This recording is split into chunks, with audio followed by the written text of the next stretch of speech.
今日就喺深圳包咗車1日遊啊！咁啊司機連車，咁今日呢架就係藍圖夢想家嚟嘅。咁一陣間就會講下點樣可以去預約啊，跟住點樣去 book， 同埋跟住嗰個價錢大概點啦。咁當然唔係淨係深圳可以嘅，就全中國都可以嘅。咁呢架藍圖夢想家呢，就直情有埋按摩功能啊，嗰啲可以設定嘅喺架車入邊，所以就真係都幾舒服幾寫意嘅，就真係好似一日遊有司機咁樣。咁一陣間都會教下大家點樣去聯絡啊設定嘅啦。咁首先今日就係用滴滴包車呢個小程序嘅，咁當然滴滴 call 車都可以做到呢一個功能嘅。咁當然有啲人如果冇下載滴滴 call 車呢個 apps 咧，咁就可以直接喺微信入邊做到嘅。咁微信咧就係人都有啦，咁佢喺入邊就可以有呢個滴滴包車嘅呢個小程序，或者一樣做到嗰個功能嘅。咁就喺微信啦，咁跟住喺聊天嗰度拉落嚟，就會有一個搜尋嘅地方。咁嗰個地方咧就可以打滴滴包車呢4個字，咁跟住佢就會出現喺嗰個小程序嗰個版面度啦。咁跟住撳入去啦，跟住就選擇翻你需要嘅嗰個地址啦，嗰個要去邊度接你啊，嗰個地址啦，然後就嗰個時間啦，需要幾點啊，幾多號啊，去咁樣接你。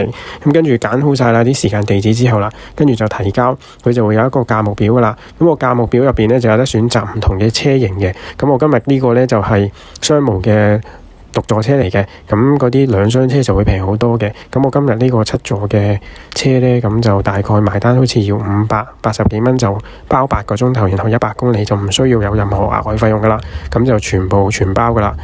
咁車上面就會有免費水提供翻嘅。咁我哋今日咧第一站就去咗蓮花山公園啦。咁我哋就由深圳嘅布吉中心附近啦，咁就出發去到呢個蓮花山公園，就喺福田附近嘅。咁就行咗差唔多12公里左右啦。咁就諗住行下公園曬下太陽。咁而家天氣都比較涼爽，咁都還好嘅，所以天氣影出嚟個環境咁樣係啦。咁題外話啦，咁因為啱啱就話300幾蚊兩廂車就係最平，其實真係非常之划算嘅。點解咁講呢？因為如果你 call 程車，其實基本上而家最平都要30幾啦，20幾30蚊。咁其實如果你話真係一家大細嘅話，佢又包你8個鐘頭，佢又喺度等你哋去邊度，其實都真係方便好多嘅。咁又唔需要話要 call 車，跟住又同人爭，唔知幾時先有咁樣。咁之後我哋第2站呢，就去咗深圳灣公園嘅。咁深圳灣公園呢，就喺深圳灣口岸下邊嗰個公園嚟嘅啫，其實就非常之近香港嘅，即係啱啱嗰個公園嗰個草地望過去對面呢，就係已經係香港地方嚟噶啦。